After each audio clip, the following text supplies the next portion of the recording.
ओम ज्ञानानंदमयं देवं निर्मलं स्फटिकाकृतिम् आधारं सर्वविद्यानां हयग्रीवमुपास्महे वेदवेदांगवेदान्तन्यायशास्त्रार्थकोविदम् अस्मदाचार्यवर्यं श्रीगोविन्दार्यं समाश्रये अज्ञानतिमिरान्धस्य ज्ञानाञ्जनशलाकया चक्षुरुन्मीलितं येन तस्मै श्रीगुरवे नमः निधाय हृदि विश्वेशं विधाय गुरुवन्दनं बालानां सुखबोधाय क्रियते तर्कसङ्ग्रहः श्रीगणेशं नमस्कृत्य पार्वती शंकरं परं मया चंद्रसिंहेन क्रियते पदकृत्यकम्।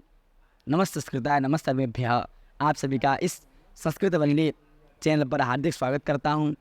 अभी यहाँ पर हमारा प्रकल्प चल रहा है पदकृत्य का, तो पदकृत्य को हम यहाँ पर विस्तारपूर्वक पढ़ रहे हैं। तो कल हमने पढ़ा वाक्यार्थ ज्ञान के लिए हेतु कौन बनता है, कौन क्या वाक्यार्थ ज्ञान के लिए हेतु कौन बनता है। तो आकांक्षा, योग्यता, सन्निधि, ये तीनों वाक्यार्थ ज्ञान के लिए हेतु बनते हैं। तो आज हम पढ़ेंगे वाक्यम द्विविधम। वह वाक्यम दो प्रकार का होता है, वैदिक और लौकिक के भेद से। कितने प्रकार का? दो प्रकार का होता है, वैदिक एवं लौकिक के भेद से। वैदिकम ईश्वरोक्तत्वात् सर्वे प्रमाणम। जो वैदिक वाक्य है उसको साक्षी किसने कहा? ईश्वर ने कहा। किसने कहा? ईश्वर ने कहा। इसलिए ईश्वरोक्तत्व उसमें है, तो ईश्वरोक्तत्वात् सर्वमेव प्रमाणम, वह सब कुछ ही सारा ही प्रमाण है। लौकिकम तो आप्तोक्तम प्रमाणम। जो लौकिक है वह यदि आप्त उक्त हो तो उसे प्रमाण माना जाएगा। आप्त किसे कहते हैं? यथाभूत अबाधित अर्थ उपदेष्टा। कहा था कि क्या था? ठीक है, वो समझना है हमें, आप्त को बोलना नहीं हमें। आप्त किसे कहते हैं? नहीं तो फिर कोई भी कह देगा। सामान्य से लौकिक जितने वाक्य और सब बात नहीं होते हैं, ठीक है। जो विप्रलम्भ क्या होता है? जो भ्रमित होता है, विभ्रम, जो भ्रमित हुआ होता है, अथवा जो विप्रलम्भक होता है, उन दोनों के वाक्य को प्रमाण में नहीं लिया जाता, ठीक है। अन्यत अप्रमाणम, तद भिन्न जो है वो क्या? अप्रमाण है, ठीक है। वैदिकम माने वेदवाक्यम। चलो ये न्याय बोधनीय है। अब कहा वाक्यार्थ ज्ञानम शाब्द ज्ञानम तत्क्रम शब्द। वाक्यार्थ ज्ञान माने शाब्द ज्ञान, ठीक है। वाक्यार्थ ज्ञान हेतु माने शाब्द ज्ञान हेतु, तत्कर्णम शब्द, उसका कारण शब्द है। ये सब जानते हैं। अब यहाँ पर ननु बोल के प्रश्न उठा रहे। ननु एतावता शाब्द सामग्री प्रवंचिता, ठीक है, प्रमा विभाजक वाक्य शब्द से अभिदिष्टत्व तत्को न प्रदर्शितम इत्यतः। देखो, तुमने अभी तक शब्द सामग्री को दे दिया। तुम्हारे से कहा कि भाई पद ज्ञान करणम, सब कुछ लाइन सब बता दिया तुमने, जो चाहिए उसमें वृत्ति क्या होती है बता दिया तुमने, उसके हेतु क्या। अभी तुमने शब्द बोल के बताया ही नहीं। शब्द हर जगह तुमने अनुमितिकरण अनुमानम शून्य बता दिया, अनुमिति करके उपमितिकरण उपमानम शून्य बता दिया, लेकिन तुमने यहाँ पे तो कुछ कहा ही नहीं। तो तत्कुतो न प्रदर्शितम, वह तुमने क्यों नहीं दिखाया? तो वाक्यार्थेति, क्या कहा? वाक्यार्थेति शाब्दत्वं च शब्दात् प्रत्ययेमि इति अनुपसिद्धा जाति। तो शाब्दत्व क्या है? तो कहा शब्दात् प्रत्ययेमि। जिस किसी को भी शब्द ज्ञान वो क्या कहता है? शब्दात् प्रत्ययेमि, ठीक है। सांप्रत्यक्ष में साक्षात्कारमी होता है, तो उसमें अनुमिनमी होता है, उसमें उपमिनमी होता है, तो इसमें शब्दात् प्रत्ययेमि, शब्द जानता हूँ, ये सब जाना होती है, तो वहाँ पर शाब्दत्व जाति सिद्ध होता है, ठीक है। शाब्द बोधक क्रमो यथा, पदकृत्य कारण शाब्द बोध का क्रम भी यहाँ पर रखा है, ठीक है। चैत्रो ग्रामम गच्छति त्यत्र, हमने क्या बनाया था? देवता ग्रामम गच्छति, तो यहाँ पर चैत्र ग्रामम गच्छति, ठीक है। हमें भूलना नहीं है जो पहले कहा था चैत्र ग्रामम गच्छति, ठीक है। पदकृत्य कहते हैं शक्तम पदम लेते हैं, ठीक है। चैत्र में भी दो पद हैं, ग्रामों में भी दो पद हैं, गच्छति में भी दो पद हैं, ठीक। चैत्र प्रकृति और पद, ठीक है। प्रकृति और प्रत्यय, ग्राम में प्रकृति प्रत्यय, गच्छति में भी प्रकृति और प्रत्यय में दोनों लेना है, ठीक है। ग्राम कर्म का गमनानुकूल वर्तमान कृतिमाश चैत्री शब्द एकदम छोटा कर दिया इनको। हमने कहा था ग्रामनिष्ठ कर्मता निरूपक कहा था ना, इन्होंने क्या किया? ग्राम कर्म का क्या कहा इन्होंने?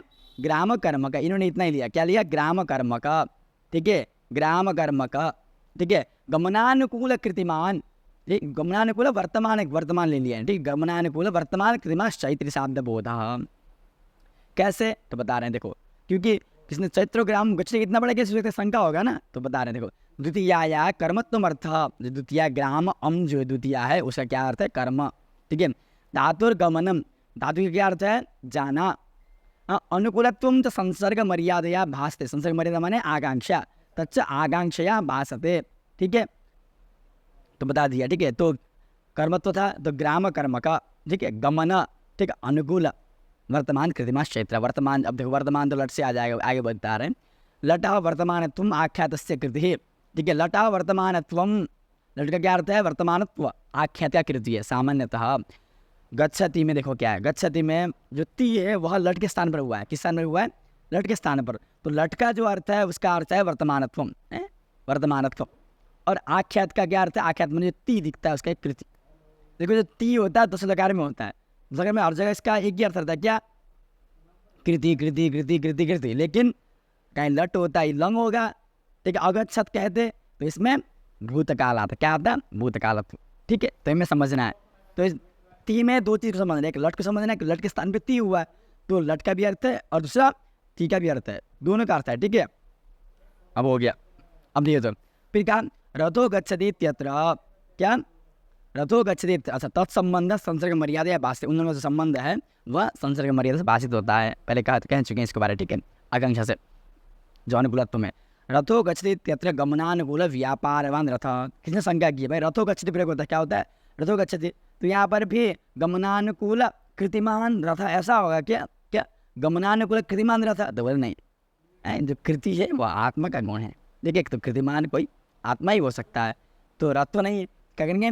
गमनानुकूल व्यापार, उसमें क्रिया तो है ना, क्रिया कौन? रथ, क्रिया रथ में है। तो गमनानुकूल व्यापारवान रथ, ऐसा हमें शब्दबोध करना चाहिए वहाँ पर। ठीक है, क्या? गमनानुकूल व्यापारवान रथ, इस प्रकार का व्यापार को लेके आना है। फिर दूसरा बताया स्नात्वा गच्छति, क्या? स्नात्वा गच्छति। देखिए स्नात्वा गच्छति जो कोई कहता है तो वो क्या अभी अभी स्नान करता है? नहीं, यानी कि स्नान कर चुका है, अब वह जो है वह जा रहा है। ये चैत्र स्नात्वा गच्छति है, तो चैत्र क्या कर चुका है? चैत्र स्नान कर चुका है, अब वो जा रहा है, हमें जाते हुए दिख रहा है, तो क्या कह रहे हैं? स्नात्वा गच्छति। अब देखो स्नात्वा का तो हम बता रहे हैं, तो आप प्रत्यय क्या अर्थ होता है? पूर्वकालीन अर्थ। अर्थ क्या होता है? पूर्वकालीनत्वम, क्या? पूर्वकालीनत्वम तो आप प्रत्यय का अर्थ होता है। तो गमन प्राग भावावच्छिन्न कालीन स्नान करता है। गमन का प्राग भाव, गमन का प्राग भाव कब था? जब वो स्नान कर रहा था तब गमन का प्राग भाव था। जब गमन करने लगा तो प्राग का नाश हो गया। तो गमन प्राग भाव माने जाने से पहले है। अवच्छिन्न कालीन, जाने से पहले का जो काल था उस काल में स्नान करता है, जिसने स्नान किया ऐसा। और गमनानुकूल वर्तमान कृतिमान, जो अभी वर्तमान में जा रहा है। ठीक है, इति शाब्द बोधा। तो स्नात्वा गच्छति का हमें ऐसा करना पड़ेगा, गमन प्राग भावच्छिन्न कालीन स्नान करता गमनानुकूल वर्तमान कृतिमान, ऐसा। ठीक है, चैत्र गौ। ठीक है, शाब्द बोधा। ऐसा कैसे किया? तो कह रहे हैं त्वा प्रत्यय से कर्ता पूर्वकालीनत्वम च अर्थ। त्वा प्रत्यय क्या अर्थ है? कर्ता एवं पूर्वकालीनत्वम एवं अन्यत्र वाक्यार्थ तो बोलते। इसी प्रकार हमें और जगह भी हमें वाक्यार्थ समझना चाहिए, शब्दबोध समझना चाहिए।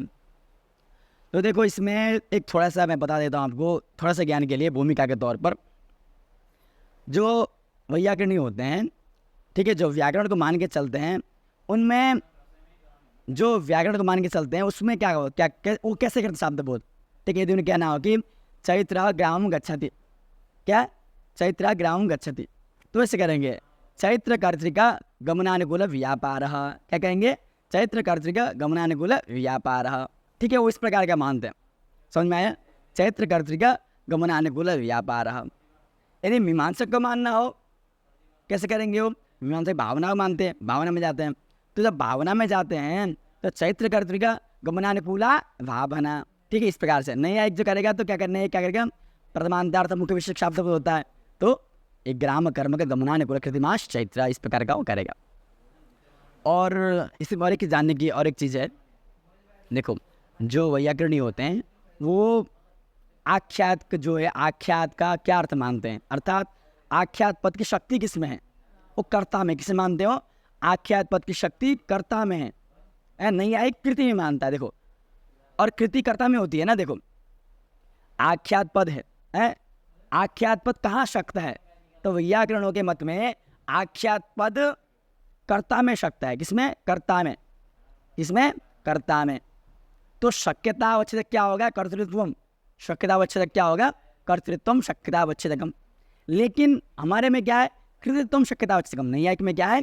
कृतित्वम शक्यतावच्छेदकम। तो इससे फायदा क्या है? तो हम नैयायिक उनको देते हैं, बोलते हैं कि देखो तुम्हारे में गौरव है, तुम कर्तृत्व को शक्यतावच्छेद कहोगे तो हर एक में कर्तृत्व अलग, ये यहाँ पे करता, यहाँ पे अलग करता, वहाँ पे अलग करता, हर जगह अलग अलग करता, तो अनेक कर्ता हो जाएंगे। और जब कृति ले लिया तो शक्यता अवश्यकम कृतित्वम, कृतित्व एक ही जाति मान करके हम हर जगह सब जगह कर सकते हैं, इसलिए हमें कोई दिक्कत नहीं है, तुम्हारे में गौरव है, ऐसा क्या करके नहीं है। क्या करते हैं यहाँ पर कृति में ही आख्यात का आख्या शक्ति का है, कृति में ही ये मानते हैं। ठीक है, तो बस इतना ही समझते हैं और इससे अधिक नहीं पढ़ेंगे, फिर जहाँ पढ़ेंगे तो लोड हो जाएगा। ठीक है, तो आज इतना ही। ठीक है, ओम। चलो यहाँ पर शब्द प्रच्छेद भी समाप्त हो गया। अब कल से हम पढ़ेंगे जो अयथार्थ, अभी तक हमारा यथार्थ चल रहा था, कल से हम पढ़ेंगे अयथार्थ। ठीक है, जो यथार्थ कहा था, यथार्थ में क्या कहा, प्रत्यक्ष, अनुमान, उपमान शब्द कहा था, तो वो आज आगे समाप्त हुआ, संपूर्ण हुआ। ठीक है, कल से हम इससे आगे पढ़ेंगे। यदि आप कहीं जिज्ञासा हो तो आप कमेंट बॉक्स में पूछ सकते हैं। अभी तक जुड़े रहने के लिए आप सभी को बहुत बहुत धन्यवाद। ओम पूर्णमदः पूर्णमिदं पूर्णात् पूर्णमुदच्यते पूर्णस्य पूर्णमादाय पूर्णमेवावशिष्यते। ओम शांति शांति शांति। नमः संस्कृताय, नमः सर्वेभ्यः।